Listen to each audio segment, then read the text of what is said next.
Well, I'm back, she said. It's Tuesday, the 4th of September, and it is that time of the month, you guys. Insofar, I've been rather happy because my cards are finished. There they are.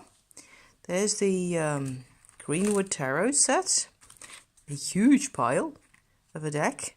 They're rather pretty. They turned out rather well. These are the backs. The backs are almost all completely the same. Look at that. Isn't that pretty?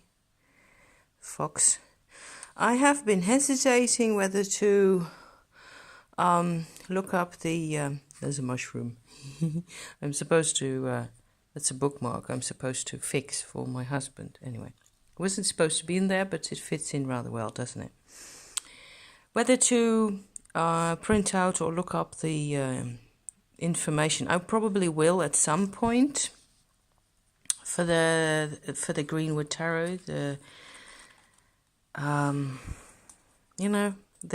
actual info about the cards, what they're supposed to mean. However, I find it rather easy to relate to them, just like this, without any mental info, without any intellectual information. This is the old stone deck that I talked to you about. Same backs really, just ochre paint. And this is the Awakened Soul Oracle, small version of them. I thought they were so cute, I wanted them in along with the others. So it's like a set of 3. This is a different card. I will be going into this at some point later on, maybe today, hopefully. But actually, I was going to share with you the spreads that I did using some of these cards and how they work together. These are the first 3 cards that I drew from the Greenwood Tarot, and I was having... I was having the problem of trying to restart my week and not feeling physically up to it, and sort of mentally not knowing what to do with myself, really, and that was bothering me. So from these cards, this I know is the moon, the official moon card, right? This to me looks like 2 serpents, 2 snakes, intertwined, and like maybe an Ace of Wands or some sort of a candle or something. And that reminds me enormously of the Shakti, Kundalini force, except that it seems to be telling me that it's a fire card. Okay, there's a fly on the book. That there's 2 Kundalinis, and this is probably a 6 of Cups with otters in, and passage grave, what looks like a passage grave that has a fountain coming out of it. So there's 2 water cards and what looks to me like a fire card in the middle. And it kind of reminds me that the Shakti power that comes to us from the earth has a personal side to it. The thing that brings you your life force is the same for everybody, but there's a lot of karmic information there as well, and a lot of troubles and pain, and miss everybody else's and your own, and your genes, and suffering in all sorts of ways. So I was reminded of that, and then from then on I went on to draw 4 Visconti-Sforza cards: Queen of Pentacles, 3 of Swords, Empress, Magician, and I had 3 of my own Rose Oracle cards. This one goes really well with that, not only color-wise, but it's the same type of vibration. And the other end, I get these swords in the middle, right, almost in the middle. And this card is one I made that actually has... I don't know if you can really see that, but it's about, there's a ship, a ghost ship that's floating among the treetops like that, that's passing. And it says here in a Dutch word, it's verlies, that means loss. This card has everything to do for me with, I mean it should because I made it, didn't I? Being fragmented, really. And I've got a ton of videos that I want to make about that, and I'm having a hard time getting started on them. And there's the other side. So there's this side that's all sunny and active and proactive and wants to do stuff and wants to take charge and get things done. And there's the other side, the side that has been through this, right? And it needs the earth. And there's the earth again. It's an earth goddess card in the oracle I made. The Queen of Pentacles. So you get different versions of different approaches. It kind of informed me. I drew these cards last night and it told me you have to pay attention to a part of yourself that's just too tired to work right now. It won't support you because it can't. It's just too... it's knackered. You have to move inwards towards yourself a bit. So after that, I had a good night's sleep and I came back to my cards and I still had them out on the table. And I thought I will continue the spread, like how am I doing at this moment? And I get Greenwood cards, 3 of them again.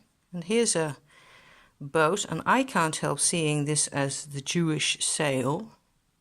So to me that ties in straight away with this thing right there, because it has a ship with a sail in the trees, and it has like all this loss and suffering is in it. So this invites me to acknowledge that. This card invites me to learn from somebody, like this person is protecting the child and helping the child to learn how to shoot an arrow. And then there's a queen of heaven of some sort. Okay. I picked cards from the Awakened Soul Oracle, and I get a Gaia card. It's probably too small for you to read. And I've got leadership and I've got healing. Okay. Just seeing, really investigating how all this works together. What happens if I pull the cards? These 4 come from my old stone deck. So you remember that's the cards that are as near as possible to an abstract deck, which I personally am very fond of. Beeps. That's the other way around. Right. There you go. Actually, they were in this order. First, fire, fireplace, branching, temple, and showing. Showing is it's a piece of granite that comes up through the sand of the beach. Or maybe it's just a large rock, right? It's lying there and you can kind of see the patterns of the sand showing up around it. I was struck by the sensation of peace that I get from this deck because I made the photographs in different phases of my own life. And this is a shot of mosses up close, really close up. And to me, this feels like being able to diversify. So do more, okay? There's the Shakti force again. But this is the temple. It's a shrine, a Virgin Mary shrine inside a tree. Actually, it's the Mother of Mary, Saint Anne, in the tree with her daughter. So that's a goddess shrine if ever I saw one, right? Mothers and daughters and goddesses for us to connect to, the earth goddess. So all this really, there's a lot of repetition, right? You get all these similar patterns, similar types of vibration.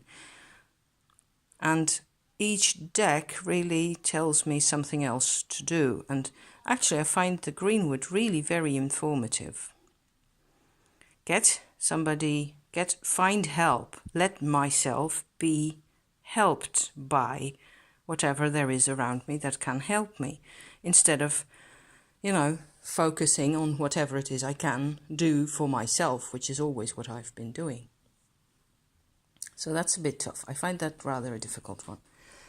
The last set of 3, Chariot, 6 of Swords, Queen of Swords. So that's rather more positive, on a positive note, right? It sort of completes the whole story. It allows me to come back to a sense of self again. There's a purpose to what I'm doing. However, if I haven't taken it out, but in the Marielle, the 6 of Swords has an Archangel Michael guiding a couple of children and a dog, I think it is. And so there's a real sense in that card that you don't really get from this one. At least I don't. Of guidance again, of support, of allowing to be led. And there was one Visconti-Sforza card that I wasn't going to pick out of the deck because I just put it back, and it was, here it is, the Sun again. So that ties it in with that one. This is like a non-card, okay? I'm putting it here, but it's not part of the spread. Not part of the spread. Because it's like, stop being so positivistic about yourself. Stop believing that you can always be your bright, sunny self. So that's rather an interesting thought to me, and I thought that might be of some use to you. I hope you enjoy looking at all these nice pretty pictures. I think they go really well together. The stuff underneath this is an Indonesian batik material, so it has culturally no relation with any of it whatsoever, which is funny, but the colours are nice. Thank you for watching. Until next time, bye bye for now.